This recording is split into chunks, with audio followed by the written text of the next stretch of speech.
Perkenalkan, nama saya Leni Tantriana Malebon dengan NIM 2403200009. Di sini saya akan membahas materi tentang prinsip konsumsi dan produksi dalam ekonomi syariah. Secara sederhana, ekonomi berputar pada 3 kegiatan utama, yaitu produksi, menghasilkan barang, distribusi, menyalurkan, dan konsumsi, menggunakan dan menghabiskan barang. Dalam ekonomi syariah, ketiga kegiatan ini tidak bebas semata, tetapi diatur oleh nilai agama Islam agar membawa keberkahan, keadilan, dan kesejahteraan dunia dan akhirat. Kita akan bahas 2 poin utama, konsumsi sebagai sisi permintaan masyarakat dan produksi sebagai sisi penawaran barang dan jasa. Tujuannya agar mampu mengidentifikasikan mana perilaku yang benar atau salah menurut Islam, serta mampu menguraikan bagaimana seharusnya kegiatan ini dilakukan. Perbedaan utama dengan ekonomi konvensional. Konsumsi bertujuan kepuasan maksimal, produksi bertujuan keuntungan maksimal, tidak ada batasan moral dan selama keuntungan. Syariah, konsumsi bertujuan memenuhi kebutuhan dan ibadah, produksi bertujuan menyediakan manfaat dan keuntungan halal. Dibatasi aturan halal dan haram, keadilan dan tanggung jawab sosial. Baiklah, kita akan melanjutkan prinsip konsumsi dalam ekonomi syariah. Identifikasi konsep konsumsi syariah. Secara umum, segala kegiatan yang menggunakan, menghabiskan atau mengurangi nilai guna suatu barang atau jasa untuk memenuhi kebutuhan. Dalam syariah, segala usaha memanfaatkan barang dan jasa yang halal, baik dan bermanfaat dengan cara yang benar, bertujuan untuk ibadah, kemaslahatan diri, keluarga dan masyarakat, serta tidak melanggar aturan Allah. Dasar hukum ekonomi syariah. Untuk mengkonsumsi, konsumsi ada dalam Islam diatur dengan jelas dalam Al-Quran dan hadis diantaranya. Al-Baqarah ayat 168. Wahai manusia, makanlah makanan dari yang halal dan baik yang terdapat di bumi. Al-A'raf ayat 31. Makanlah dan minumlah, janganlah berlebih-lebihan, sesungguhnya Allah tidak menyukai orang yang berlebih-lebihan. Al-Isra ayat 29. Janganlah kamu menghambur-hamburkan hartamu secara boros. Karakteristik konsumen muslim, kita dapat mengidentifikasikan ciri yang berperilaku konsumsi sesuai syariah. 1. Berpedagang pada prinsip kehalalan. 2. Memprioritaskan kebutuhan daripada keinginan. 3. Bersikap sederhana, tidak boros. 4. Menghindari kemewahan yang melampaui batas. 5. Selalu ingat tanggung jawab sosial. Klasifikasi kebutuhan. Islam menguraikan urutan kebutuhan yang harus dipenuhi, dikenal dengan teori al-kulliyat al-khamsah atau tingkatan kebutuhan. Kebutuhan pokok untuk mempertahankan agama, jiwa, akal, keturunan, dan harta, contohnya makanan, pakaian, tempat tinggal, dan pendidikan dasar. Adalah makhluk rasional yang selalu berusaha memaksimalkan keuntungan pribadinya, dikenal sebagai homo economicus. Tidak ada dimensi moral yang inherent dari sistem ini. Yang benar adalah yang menguntungkan. Ekonomi syariah sebaiknya memandang manusia sebagai khalifah di muka bumi, wakil Allah yang diberikan amanah untuk mengelola sumber daya secara adil dan bertanggung jawab. Keuntungannya itu materi tetap penting, tetapi harus dicapai dengan cara yang halal, digunakan dengan cara yang bermanfaat, dan pada akhirnya dipertanggungjawabkan di hadapan Allah Subhanahu wa Ta'ala. Perbedaannya itu yang sangat nyata. Ekonomi konvensional mengukur keberhasilan lewat produk domestik bruto dan pertumbuhan ekonomi. Ekonomi syariah mengukur keberhasilan lewat distribusi kekayaan yang adil, tingkat kemiskinan yang turun, dan kesejahteraan kolektif masyarakat.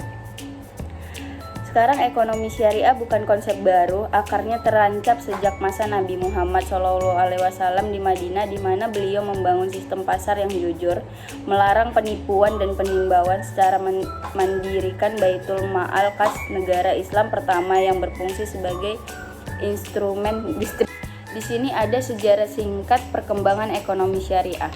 Ekonomi syariah ini bukan konsep baru, melainkan akarnya terancap sejak masa Nabi Muhammad SAW di Madinah, di mana beliau membangun sistem pasar yang jujur, melarang penipuan dan penimbunan, serta mendirikan Baitul Mal, kas negara Islam pertama yang berfungsi sebagai instrumen dan redistribusi kekayaan. Di era klasik, pemikir-pemikir besar Islam seperti Imam Al-Ghazali di abad ke-11 menuliskan tentang etika pasar dan melarang monopoli. yang hingga kini dipelajari di universitas-universitas ekonomi barat, menganalisis siklus ekonomi, teori nilai, dan dinamika perdagangan dengan kedalaman yang luar biasa. Di sini ada landasan filosofi dan sumber hukum.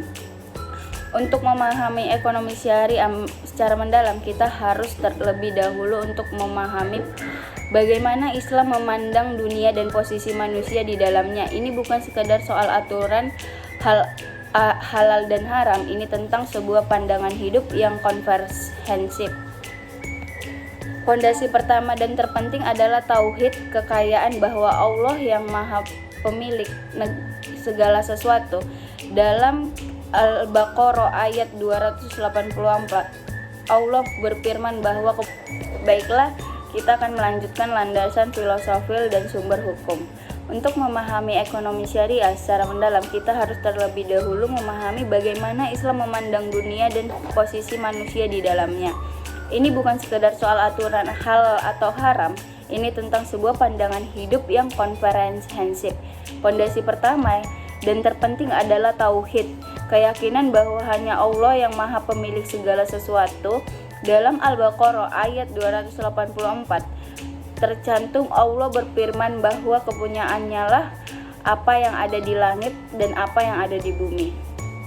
Implikasinya, ekonomisnya itu sangat besar. Manusia hanyalah pemegang amanah, bukan pemilik mutlak. Kesadaran ini menciptakan rasa tanggung jawab yang tidak dimiliki sistem manapun. Konsep kedua adalah khilafah, manusia sebagai wakil Allah di muka bumi ini. Ini bukan sekadar gelar kehormatan, ini adalah tanggung jawab kosmis. Sebagai khalifah, manusia wajib mengelola sumber daya alam dan ekonomi secara baik, adil, dan berkelanjutan. Eksploitasi keberlebihan, pencernaan lingkungan, deposit, atau penimbunan kekayaan yang tidak bermanfaat, semua ini bertentangan dengan peran khalifah. Konsep ketiga adalah keseimbangan atau tawazun, keseimbangan antara dunia dan akhirat, antara kebutuhan individu dan kepentingan masyarakat, antara dimensi material dan spiritual. Islam tidak menolak kekayaan, Al-Quran justru memuji orang yang kaya dan dermawan. Yang ditolak adalah kekayaan yang diperoleh dengan cara jolim dan digunakan secara egois. 4. Sumber hukum ekonomi syariah. Lalu dari mana aturan-aturan ekonomi syariah ini berasal? Ada 4 hukum ekonomi syariah. Lalu dari mana aturan-aturan ekonomi syariah ini berasal? Yang pertama itu ada Al-Quran, firman Allah yang berlangsung memuat aturan-aturan ekonomi, diantaranya Al-Baqarah ayat 275 yang secara tegas mengharamkan riba, Al-Maidah ayat 1 yang memerintahkan kita untuk memenuhi setiap akad atau perjanjian, dan Al-Mutaffifin ayat 1-3 mencela mereka yang curang dalam takaran dan timbangan di era modern yang kita tafsirkan sebagai larangan manipulasi data keuangan dan penipuan konsumen. Yang kedua itu ada as-sunnah, praktik dan ucapan Nabi Muhammad SAW. Beliau adalah seorang pedagang sukses sebelum menjadi nabi, dan sabda-sabdanya tentang etika bisnis dan kaya. Salah satunya itu perdagangan yang jujur dan amanah akan bersama para nabi orang yang benar dan para syuhada. Hadis ini menunjukkan betapa tingginya kedudukan seorang pembisnis yang jujur dalam Islam. Ketiga, ada ismah, konsensus para ulama. Banyak akad keuangan yang tidak disebutkan secara eksplisit dalam Al-Quran, seperti mudharabah dan ijarah, dilegitimasi melalui ijmah ulama karena praktiknya telah ada sejak zaman Nabi Muhammad dan para sahabat. Yang keempat itu ada kias, analogi hukum. Ketika muncul produk keuangan baru yang tidak ada di zaman Nabi, ulama menggunakan metode kias untuk menentukan hukumannya dengan menganalogikannya pada kasus yang sudah ada hukumannya. Di Indonesia, peran ini dijalankan oleh Dewan Syariah Nasional atau MUI yang mengeluarkan fatwa-fatwa operasional keuangan syariah. Ada maqasid syariah, 5 tujuan hukum Islam. Ini adalah konsep yang sangat penting dan sering menjadi jiwa dari seluruh sistem ekonomi syariah. Maqasid syariah adalah 5 tujuan fundamental yang ingin dilindungi dan dicapai oleh hukum Islam. Di sini ada hifz al-din, menjaga agama. Seluruh aktivitas ekonomi harus mendukung, bukan menghambat pelaksanaan agama. Bayangkan sebuah mall yang tidak menyediakan tempat sholat. Ini bertentangan dengan maqasid pertama. Di sini ada hifz al-nas, menjaga jiwa. Produksi barang tidak boleh membayangkan nyawa. Di industri rokok, minuman keras, dan narkoba yang jelas bertentangan dengan maqasid ini. Meski secara akad jual belinya mungkin syah secara teknis. Di sini juga ada hifz al-qalb, menjaga akal. Ini adalah dasar pengharaman kam dan zat memabuk. Dalam konteks ekonomi, industri hiburan dewasa yang merusak akhlak juga bermasalah dari perspektif. Di sini juga ada hifz al-nas, menjaga keturunan. Sistem ekonomi harus memastikan kesejahteraan keluarga terjaga. Upah terlalu rendah sehingga keluarga tidak bisa memenuhi kebutuhan dasar, melanggar maqasid keempat ini. Di sini ada hismal, menjaga harta. Hak milik dilindungi namun kekayaan tidak dikelola dengan baik dan digunakan secara parastit dengan riba, juga bertentangan dengan maqasid ini. Baik, di sini ada prinsip-prinsip utama ekonomi syariah. Prinsip tauhid, ketuhanan sebagai fondasi. Baiklah, kita akan melanjutkan prinsip tauhid, ketuhanan sebagai fondasi. Jika maqasid adalah tujuan, maka prinsip-prinsip ini adalah pilar yang menopang seluruh bangunan ekonomi syariah. Prinsip pertama dan paling mendasar adalah tauhid, keesaan Allah. Implikasi tauhid dalam ekonomi adalah bahwa setiap aktivitas ekonomi dari perdagangan di pasar hingga mengelola perusahaan multinasional pada hakikat adalah ibadah kepada Allah. Ketika seorang muslim berdagang dengan jujur, itu adalah ibadah. Ketika ia membayar zakat, itu adalah ibadah. Ketika ia menolak suap meskipun menggiurkan, itu juga ibadah. Yang luar biasa dari prinsip ini adalah ia menciptakan mekanisme pengawasan internal yang jauh lebih kuat dari regulasi pemerintah manapun. Seseorang mungkin bisa mengakali hukum positif, tapi ia tahu bahwa Allah selalu melihat. Inilah mengapa dalam sejarah Islam pedagang-pedagang muslim dikenal sebagai orang yang paling dapat dipercaya di jalur saturah, bukan karena dipaksa tapi karena keyakinan. Prinsip keadilan. Keadilan itu adalah tema yang berulang ratus kali dalam Al-Quran. Dalam konteks ekonomi, keadilan memiliki beberapa dimensi penting. Yang pertama itu ada keadilan distributif. Kekayaan tidak boleh hanya berputar di kalangan segelintir orang kaya. Allah Subhanahu wa taala pernah berfirman dalam Baik, kita akan lanjut ke prinsip keadilan. Keadilan adalah tema yang berulang ratus kali dalam Al-Quran. Dalam konteks ekonomi, keadilan memiliki beberapa dimensi penting. Pertama, keadilan distributif. Kekayaan tidak boleh hanya berputar di kalangan segelintir orang kaya. Allah Subhanahu wa taala pernah berfirman dalam Al-Hasyr ayat 7, supaya harta itu jangan hanya beredar di antara orang-orang kaya saja di antara kamu. Ayat ini adalah prinsip anti monopoli dan pro redistribusi yang paling fundamental dalam Islam, lahir 14 abad sebelum teori redistribusi muncul dari ekonomi modern. Yang kedua, keadilan transaksional. Tidak boleh ada pihak dijolimi dalam sebuah transaksi. Kontrak yang mengandung unsur paksaan, penipuan, atau eksploitatis terdapat pihak yang lebih lemah adalah batal dalam Islam. Ketiga, keadilan harga. Tidak boleh ada monopoli yang memaksa pembeli membayar harga tidak wajar, dan tidak boleh ada banting harga predator yang mematikan pesaing kecil. Di sini juga ada prinsip-prinsip mashalal kamashalatan bersama. Setiap aktivitas ekonomi memberikan manfaat nyata bukan hanya bagi pelaku tetapi juga bagi masyarakat dan lingkungan sekitarnya. Ini adalah prinsip mushalaha. Para ulama membagi mushalaha menjadi 3 tingkatan. Yang pertama itu kebutuhan primer yang wajib dipenuhi, hajiyat, kebutuhan sekunder yang memudahkan hidup, dan tashiniyat, kebutuhan tersier yang memperindah kekualitasan hidup secara ekonomi yang baik.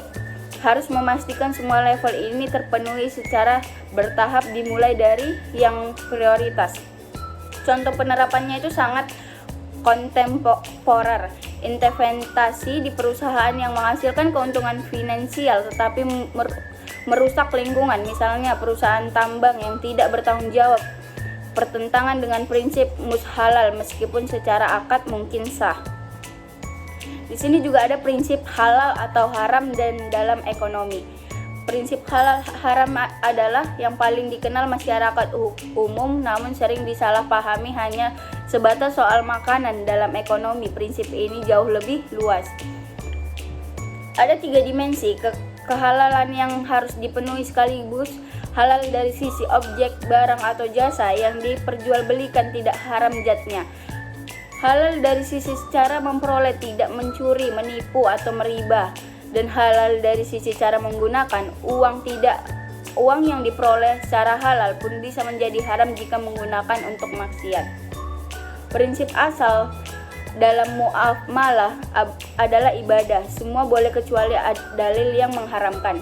Ini berbeda dengan ibadah yang prinsipnya asalnya tauhidiyah, semua terlarang kecuali perintah. Implikasinya itu inovasi produk keuangan syariah sangat terbuka dalam tindak melanggar larangan-larangan yang sudah ditetapkan.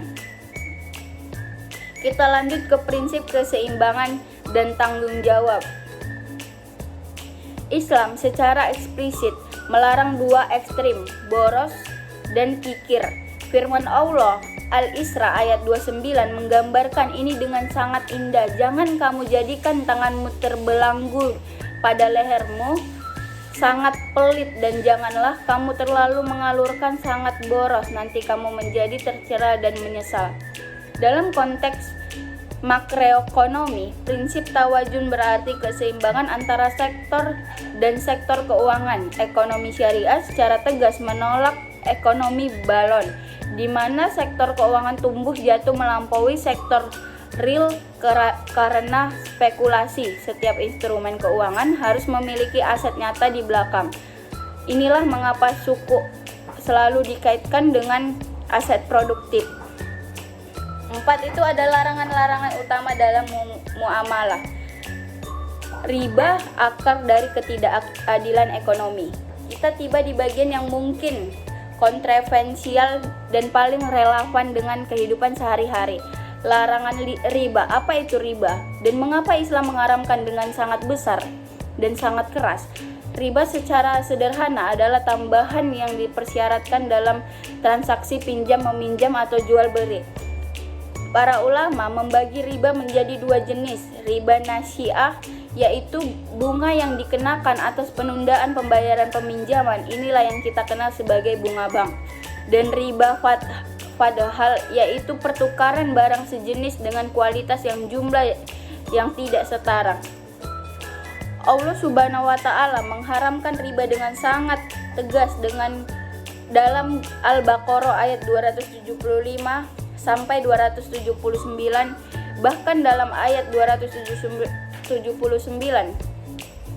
Allah menyatakan bahwa pemakan riba berarti telah menyatakan perang melawan Allah dan Rasul-Nya, sebuah ancaman yang tidak ada tandingnya untuk dosa lain dalam Al-Quran. Mengapa riba begitu destruktif? Coba bayangkan, seorang meminjam uang untuk modal usaha. Jika usahanya merugi, ia tetap wajib membayar bunga. Untungnya bertambah, ia pinjam lagi untuk membayar utang lama, dan utang baru pun berbunga lagi. Inilah spiral utang yang telah menghancurkan jutaan keluarga di seluruh dunia. Dan ini pula menyebabkan krisis keuangan 2008, krisis yang dipicu oleh kredit subprime berbasis bunga yang tidak terkendali. Sering kita tanyakan, apa bedanya bagi hasil dengan bunga? Bedanya sangat fundamental. Bunga adalah angka tetap yang harus dibayar terlepas dari apakah peminjaman untung atau rugi. Bagi hasil adalah proporsi dan keuntungan nyata. Jika keuntungan kita berbagi keuntungan, jika rugi, kerugian ditanggung bersama sesuai kesepakatan. Sistem bagi hasil ini jauh lebih adil, mendorong pemberian modal untuk benar-benar peduli pada kesuksesan usaha yang dibiayain. Lanjut, kita akan melanjutkan ke bahaya ketidakpastian yang berlebihan. Larangan kedua yang penting adalah gehara, ketidakpastian yang berlebihan dalam sebuah transaksi. Kata berlebihan ini di sini sangat penting karena Islam tidak menuntut kepastian mutlak yang memang tidak ada dalam dunia ini. Contoh gehara klasik yang sering disebut dalam kitab fiqh adalah menjual ikan masih di laut tidak pasti bisa ditangkap, menjual buah yang bukan matang tanpa spesifikasi jelas, atau jual beli hibalal habalal, menjual anak dari anak unta yang belum lahir. Ini semua mengandung unsur spekulasi yang merugikan salah satu pihaknya. Di era modern ini, gehara muncul dalam bentuk yang lebih canggih, kontrak derivatif yang tidak memiliki aset nyata di belakangnya, binary option yang pada hakikatnya adalah pertaruhan dan asuransi konvensional di mana nasabah membayar premi namun tidak tahu apakah akan mendapatkan klien atau tidak, dan jika tidak klaim uangnya hangus. Solusi Islam untuk asuransi adalah fatakhul yang akan kita bahas nanti di masyir ketika spekulasi menjadi perjudian. Di sini akan kita bahas masyir adalah perjudian yang spekulasi murni, mendapatkan harta tanpa usaha dan nilai tambah yang nyata semata-mata mendasarkan keberuntungan Allah Subhanahu wa taala. Dalam Al-Maidah ayat 90 menyebutkan maisir bersama khamar, berhala dan azlam sebagai rizhum min al-milis syaiton, kotoran dari perbuatan setan. Pertanyaannya itu, apakah investasi saham termasuk maisir? Tidak, jika dilakukan dengan benar. Berinvestasi dalam saham perusahaan yang bisnis halal berdasarkan analisis fundamental dan dengan tujuan memperoleh keuntungan dan pertanggungjawaban untuk pertumbuhan usaha nyata, ini adalah investasi yang halal. Yang haram adalah trading saham gorengan yang murni spekulasi atau binary option atau taruhan pada pergerakan harga tanpa memiliki asetnya. Batasan ini antara investasi halal dan masyir terletak pada apakah ada nilai real yang dihasilkan atau apakah ada risiko yang profesional dengan usaha dilakukan, dan apakah informasi yang digunakan untuk berinvestasi diperoleh secara transparan. 3 larangan lain yang relevan dalam konteks bisnis modern adalah iktikar, penimbunan, suap, dan penipuan. Di sini kita akan menjelaskan apa itu iktikar. Iktikar adalah praktik membeli dan menahan barang kebutuhan pokok dari pasar dengan tujuan menaikkan harga ketika pasokan menipis. Ini adalah haram karena menjolimi masyarakat umum demi penimbunan gas, demi keuntungan pribadi di era modern. Risyat itu adalah suap penyakit yang menghancurkan sistem ekonomi. Di dalam Islam mengharamkan suap bagi yang memberi maupun menerima. Tadlis adalah menyembunyikan informasi yang relevan dari pihak lain, sebagai menjual mobil bekas yang pernah kecelakaan tanpa memberitahu atau membeli. Atau manipulasi laporan keuangan perusahaan kepada investor. Keduanya melanggar prinsip transparansi dan kejujuran yang fundamental dalam Islam. Di sini kita akan melanjutkan membahas instrumen dan akad keuangan. Setelah kita memahami apa yang dilarang, saatnya kita melihat apa yang diperbolehkan dan bahkan dianjurkan Islam. Islam menawarkan berbagai instrumen keuangan dan kekayaan dan beragam, bukan hanya sekedar sistem tanpa bunga, tapi sebuah ekosistem keuangan dan komprehensif. Di Di sini ada akad jual beli. Akad yang paling umum itu di perbankan syariah Indonesia adalah murabaha. Ini adalah akad jual beli di mana bank membeli aset yang diinginkan nasabah, kemudian menjualnya kembali kepada nasabah dengan harga pokok ditambah margin keuntungan yang disepakati di awal sebagai transparan. Tidak ada bunga yang berubah-ubah, harga sudah fix sejak awal. Murabaha digunakan untuk membiayai kendaraan elektronik hingga kebutuhan konsumsi.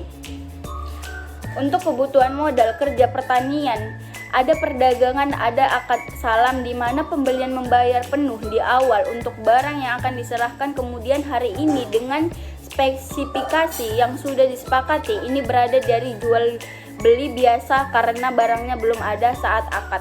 Namun diperbolehkan karena ada kebutuhan nyata dan spesifikasi yang jelas. Untuk pembiayaan konstruksi dan manufaktur ada istihna, akad pemesanan barang yang harus dibuat berbeda dari salam. Pembayaran dalam istihan bisa dicicil sebagai proses produksi. Ini adalah dasar pembiayaan properti syariah, membuat kapal dan proyek infrastruktur.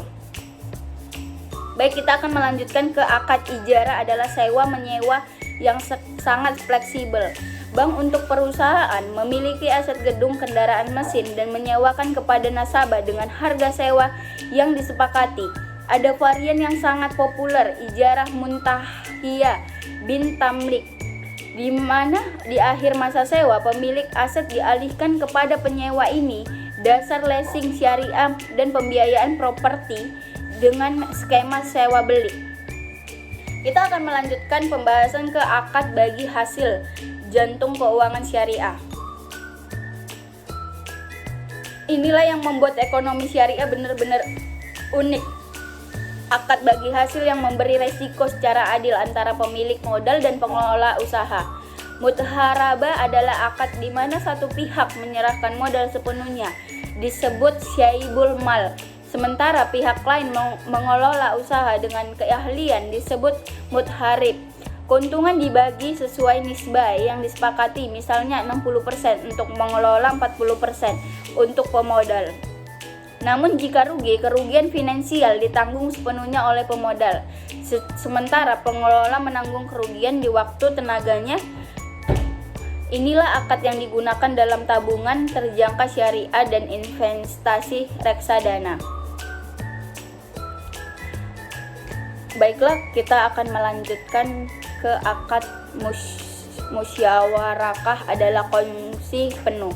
Dua pihak atau lebih masing-masing berkontribusi modal dan bisa juga tenaga.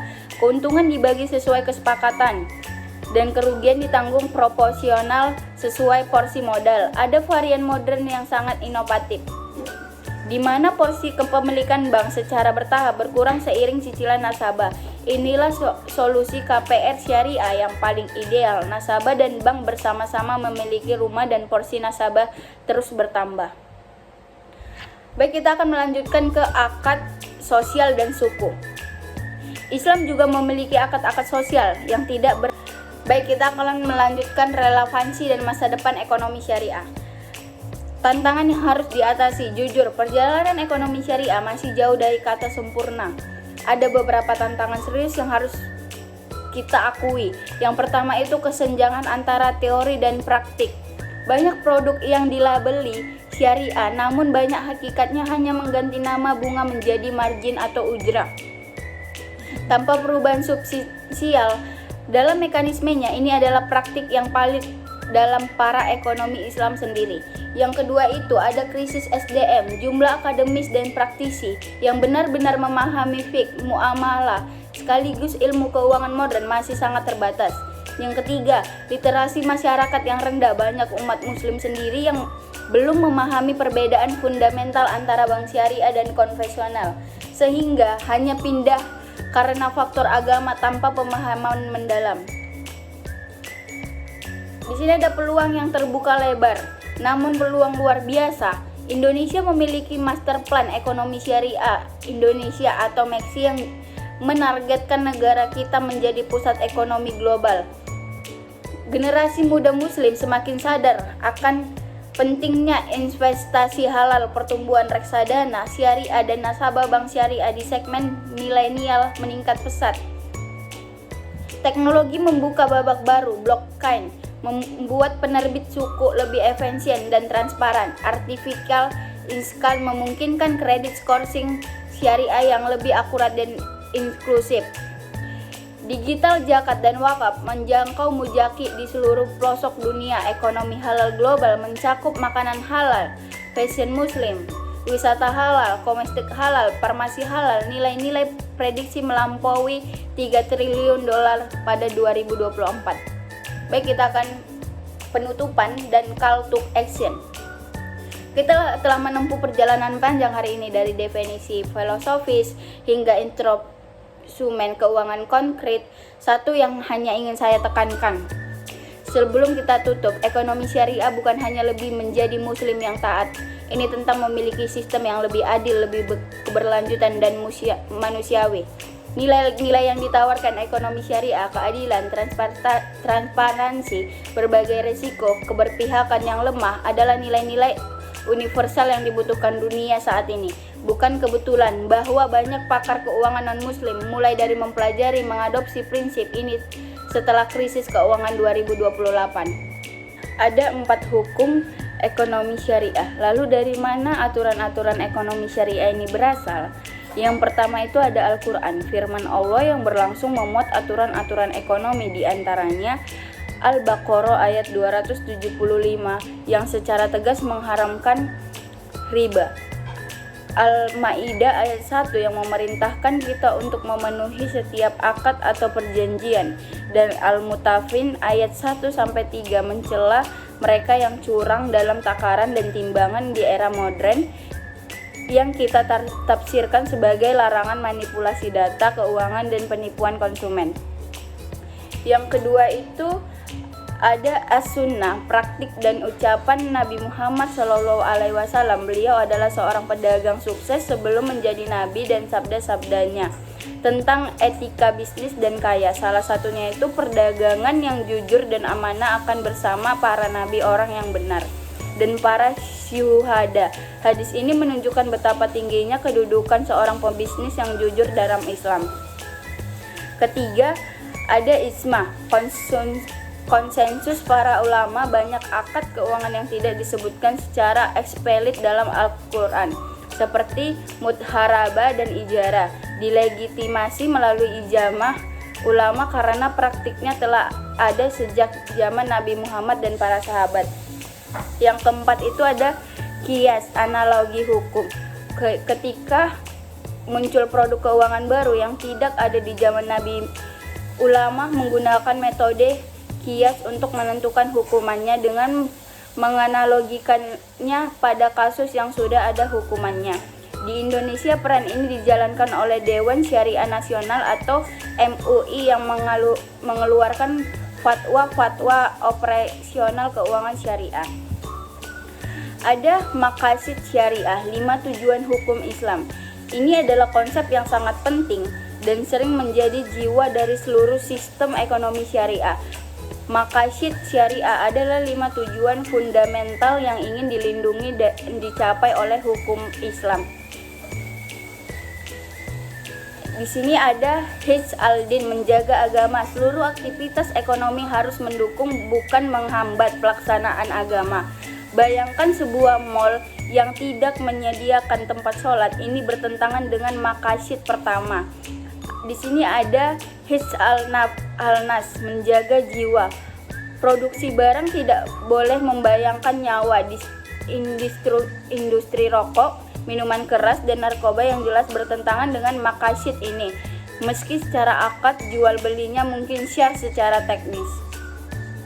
Di sini juga ada hifz al-qalb, menjaga akal. Ini adalah dasar pengharaman kam dan zat memabuk.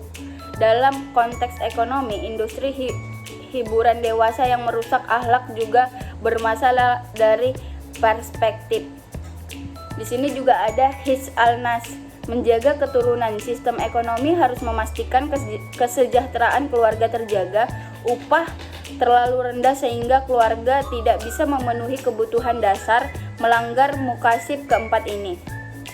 Di sini ada hismal, menjaga harta, hak milik dilindungi namun kekayaan tidak dikelola dengan baik dan digunakan secara parastit dengan riba, juga bertentangan dengan maqasid ini. Baik, di sini ada prinsip-prinsip utama ekonomi syariah. Prinsip tauhid ketuhanan sebagai fondasi. Jika baiklah kita akan melanjutkan prinsip tauhid ketuhanan sebagai fondasi. Jika muqasid adalah tujuan, maka prinsip-prinsip ini adalah pilar yang menopang seluruh bangunan ekonomi syariah. Prinsip pertama dan paling mendasar adalah tauhid keesaan Allah.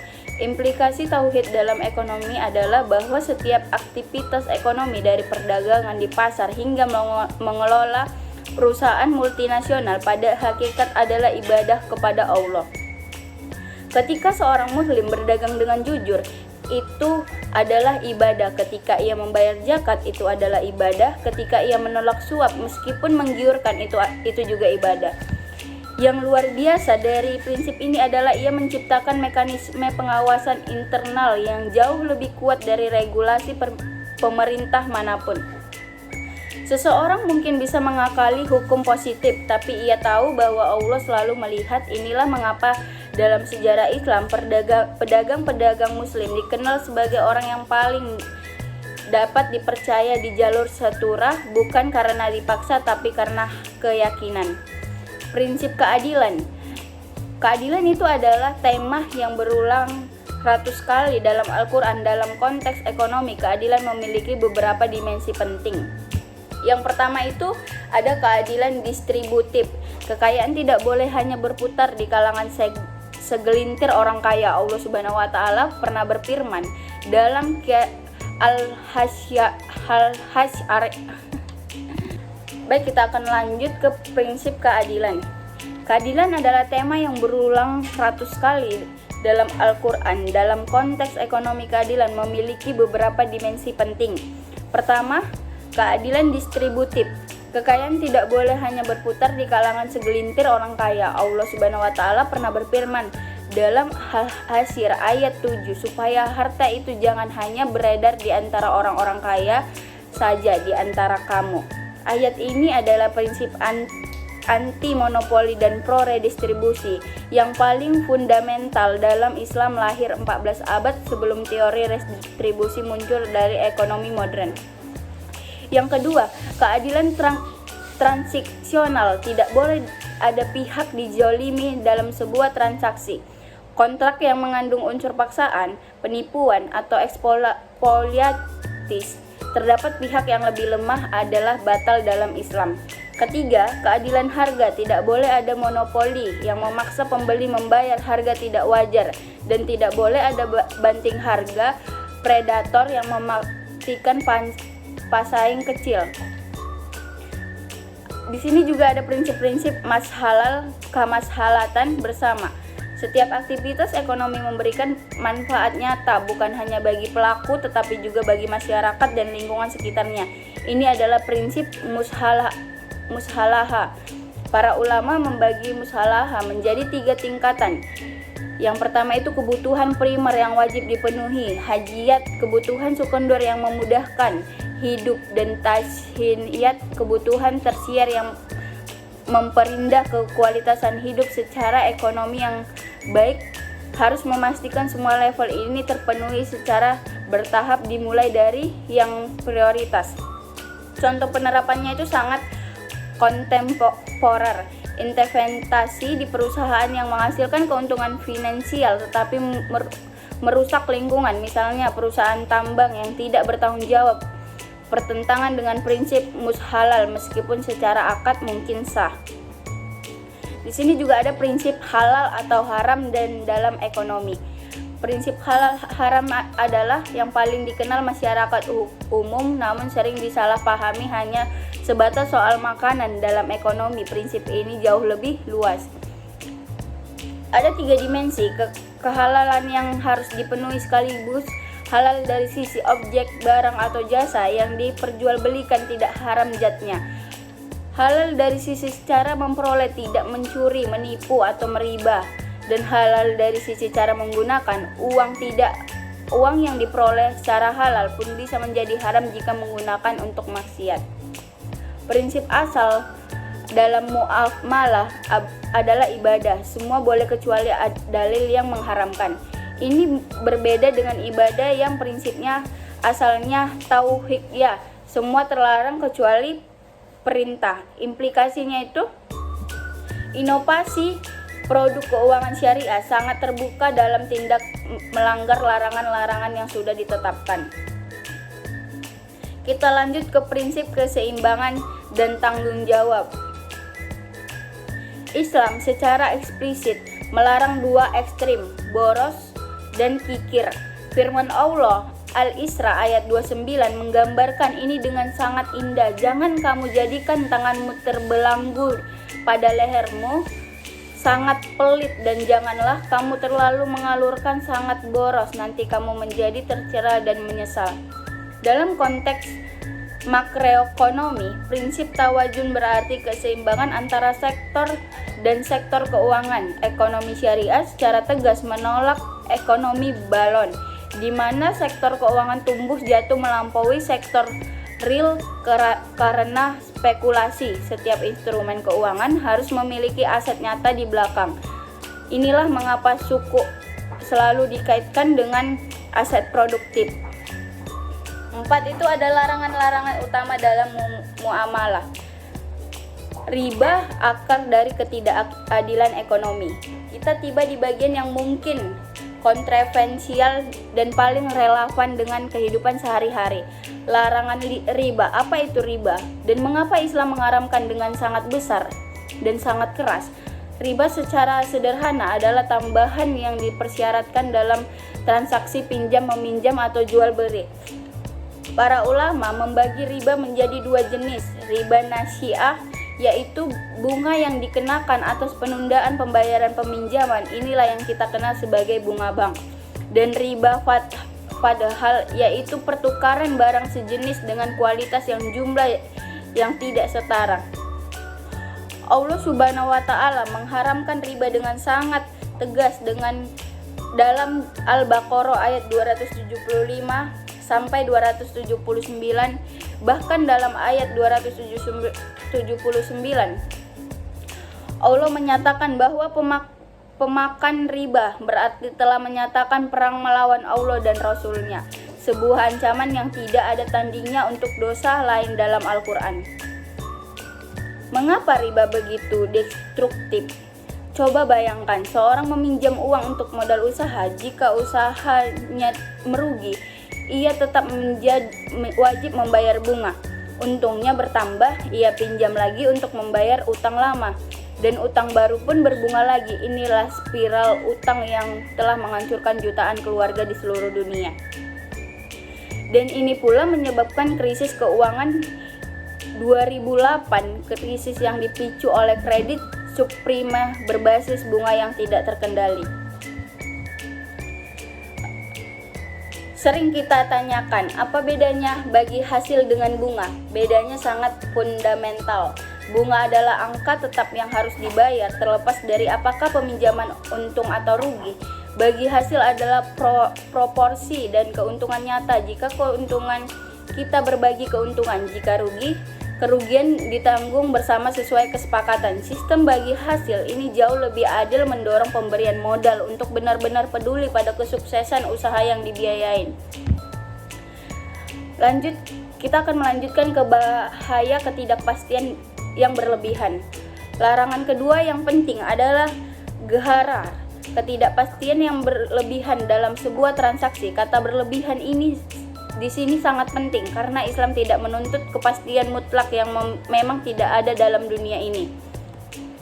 Contoh gharar klasik yang sering disebut dalam kitab fiqh adalah menjual ikan masih di laut atau tidak pasti bisa ditangkap, menjual buah yang bukan matang tanpa spesifikasi jelas, atau jual beli hibalal habalal, menjual anak dari anak unta yang belum lahir, ini semua mengandung unsur spekulasi yang merugikan salah satu pihaknya. Di era modern ini, gharar muncul dalam bentuk yang lebih canggih, kontrak derivatif yang tidak memiliki aset nyata di belakangnya, binary option yang pada hakikatnya adalah pertaruhan dan asuransi konvensional di mana nasabah membayar premi namun tidak tahu apakah akan mendapatkan klien atau tidak, dan jika tidak klaim uangnya hangus. Solusi Islam untuk asuransi adalah fatakhul yang akan kita bahas nanti di masyir ketika spekulasi menjadi perjudian. Di sini akan kita bahas masyir adalah perjudian yang spekulasi murni, mendapatkan harta tanpa usaha dan nilai tambah yang nyata semata-mata mendasarkan keberuntungan Allah Subhanahu wa taala. Dalam Al-Maidah ayat 90 menyebutkan maisir bersama khamar, berhala dan azlam sebagai rizhum min al-milis syaiton, kotoran dari perbuatan setan. Pertanyaannya itu, apakah investasi saham termasuk maisir? Tidak, jika dilakukan dengan benar. Berinvestasi dalam saham perusahaan yang bisnis halal berdasarkan analisis fundamental dan dengan tujuan memperoleh keuntungan dan pertanggungjawaban untuk pertumbuhan usaha nyata, ini adalah investasi yang halal. Yang haram adalah trading saham gorengan yang murni spekulasi atau binary option atau taruhan pada pergerakan harga tanpa memiliki asetnya. Batasan ini antara investasi halal dan masyir terletak pada apakah ada nilai real yang dihasilkan atau apakah ada risiko yang profesional dengan usaha dilakukan, dan apakah informasi yang digunakan untuk berinvestasi diperoleh secara transparan. 3 larangan lain yang relevan dalam konteks bisnis modern adalah iktikar, penimbunan, suap, dan penipuan. Di sini kita akan menjelaskan apa itu iktikar. Iktikar adalah praktik membeli dan menahan barang kebutuhan pokok dari pasar dengan tujuan menaikkan harga ketika pasokan menipis. Ini adalah haram karena menjolimi masyarakat umum demi penimbunan gas demi keuntungan pribadi di era modern. Risyat itu adalah suap penyakit yang menghancurkan sistem ekonomi. Di dalam Islam mengharamkan suap bagi yang memberi maupun menerima. Tadlis adalah menyembunyikan informasi yang relevan dari pihak lain, sebagai menjual mobil bekas yang pernah kecelakaan tanpa memberitahu atau membeli. Atau manipulasi laporan keuangan perusahaan kepada investor. Keduanya melanggar prinsip transparansi dan kejujuran yang fundamental dalam Islam. Di sini kita akan melanjutkan membahas instrumen dan akad keuangan.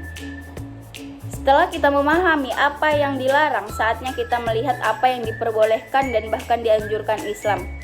Islam menawarkan berbagai instrumen keuangan dan kekayaan dan beragam, bukan hanya sekedar sistem tanpa bunga, tapi sebuah ekosistem keuangan dan komprehensif.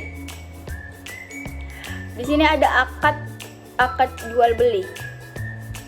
Akad yang paling umum itu di perbankan syariah Indonesia adalah murabaha. Ini adalah akad jual beli di mana bank membeli aset yang diinginkan nasabah, kemudian menjualnya kembali kepada nasabah dengan harga pokok ditambah margin keuntungan yang disepakati di awal sebagai transparan. Tidak ada bunga yang berubah-ubah, harga sudah fix sejak awal. Murabaha digunakan untuk membiayai kendaraan elektronik hingga kebutuhan konsumsi.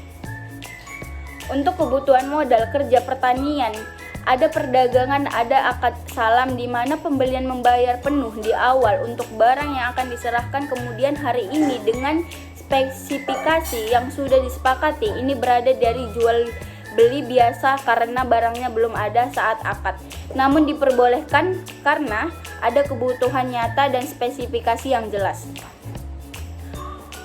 Untuk pembiayaan konstruksi dan manufaktur, ada Nah, akad pemesanan barang yang harus dibuat berbeda dari salam. Pembayaran dalam istihan bisa dicicil sebagai proses produksi. Ini adalah dasar pembiayaan properti syariah, membuat kapal dan proyek infrastruktur. Baik, kita akan melanjutkan ke akad ijarah, adalah sewa menyewa yang sangat fleksibel. Bank untuk perusahaan memiliki aset gedung, kendaraan, mesin, dan menyewakan kepada nasabah dengan harga sewa yang disepakati. Ada varian yang sangat populer, ijarah muntahiyah bin tamlik, di mana di akhir masa sewa pemilik aset dialihkan kepada penyewa. Ini dasar leasing syariah dan pembiayaan properti dengan skema sewa beli. Kita akan melanjutkan pembahasan ke akad bagi hasil, jantung keuangan syariah. Inilah yang membuat ekonomi syariah benar-benar unik. Akad bagi hasil yang memberi resiko secara adil antara pemilik modal dan pengelola usaha. Mudharabah adalah akad di mana satu pihak menyerahkan modal sepenuhnya, disebut syaibul mal. Sementara pihak lain mengelola usaha dengan keahlian, disebut mudharib. Keuntungan dibagi sesuai nisbah yang disepakati, misalnya 60% untuk mengelola, 40% untuk pemodal. Namun jika kerugian finansial ditanggung sepenuhnya oleh pemodal, sementara pengelola menanggung kerugian di waktu tenaganya. Inilah akad yang digunakan dalam tabungan terjangka syariah dan investasi reksadana. Baiklah, kita akan melanjutkan ke akad musyawarakah, adalah kongsi penuh. Dua pihak atau lebih masing-masing berkontribusi modal dan bisa juga tenaga. Keuntungan dibagi sesuai kesepakatan dan kerugian ditanggung proporsional sesuai porsi modal. Ada varian modern yang sangat inovatif, di mana porsi kepemilikan bank secara bertahap berkurang seiring cicilan nasabah. Inilah solusi KPR syariah yang paling ideal. Nasabah dan bank bersama-sama memiliki rumah dan porsi nasabah terus bertambah. Baik, kita akan melanjutkan ke akad sosial dan suku. Islam juga memiliki akad-akad sosial yang tidak berorientasi profit. Baik, kita akan melanjutkan relevansi dan masa depan ekonomi syariah. Tantangan yang harus diatasi. Jujur, perjalanan ekonomi syariah masih jauh dari kata sempurna. Ada beberapa tantangan serius yang harus kita akui. Yang pertama itu kesenjangan antara teori dan praktik. Banyak produk yang dilabeli syariah, namun banyak hakikatnya hanya mengganti nama bunga menjadi margin atau ujrah tanpa perubahan substansial dalam mekanismenya. Ini adalah praktik yang paling dalam para ekonomi Islam sendiri. Yang kedua itu ada krisis SDM. Jumlah akademis dan praktisi yang benar-benar memahami fiqh, muamalah, sekaligus ilmu keuangan modern masih sangat terbatas. Yang ketiga, literasi masyarakat yang rendah. Banyak umat muslim sendiri yang belum memahami perbedaan fundamental antara bank syariah dan konvensional, sehingga hanya pindah karena faktor agama tanpa pemahaman mendalam. Di sini ada peluang yang terbuka lebar, namun peluang luar biasa. Indonesia memiliki master plan ekonomi syariah Indonesia atau MEXI yang menargetkan negara kita menjadi pusat ekonomi global. Generasi muda muslim semakin sadar akan pentingnya investasi halal, pertumbuhan reksadana, syariah, dan nasabah bank syariah di segmen milenial meningkat pesat. Teknologi membuka babak baru, blockchain membuat penerbit suku lebih efisien dan transparan. Artificial intelligence memungkinkan kredit scoring syariah yang lebih akurat dan inklusif. Digital zakat dan wakaf menjangkau mujaki di seluruh pelosok dunia. Ekonomi halal global mencakup makanan halal, fashion muslim, wisata halal, komestik halal, farmasi halal. Nilai-nilai prediksi melampaui 3 triliun dolar pada 2024. Baik, kita akan penutupan dan call to action. Kita telah menempuh perjalanan panjang hari ini dari definisi filosofis hingga instrumen keuangan konkret. Satu yang hanya ingin saya tekankan sebelum kita tutup, ekonomi syariah bukan hanya lebih menjadi muslim yang taat. Ini tentang memiliki sistem yang lebih adil, lebih keberlanjutan dan manusiawi.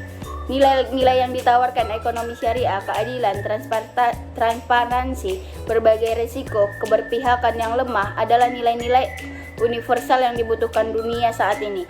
Bukan kebetulan bahwa banyak pakar keuangan non-muslim mulai dari mempelajari mengadopsi prinsip ini setelah krisis keuangan 2028.